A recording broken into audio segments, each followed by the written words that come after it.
మేము 4:30కే వెళ్ళి ఇవ్వడం జరిగింది.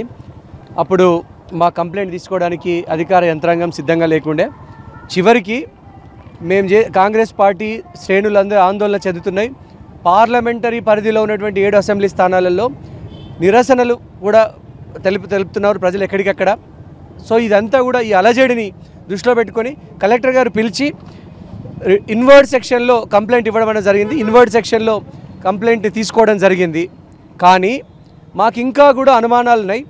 జస్టిస్ అంటే జస్టిస్ ప్రివెల్, న్యాయం జరిగేంత వరకు కూడా కాంగ్రెస్ పార్టీ కార్యకర్తలు, నాయకులు, అభిమానులు, శ్రేణులు ప్రతి ఒక్కరు కూడా పోరాడుతూనే ఉంటారు.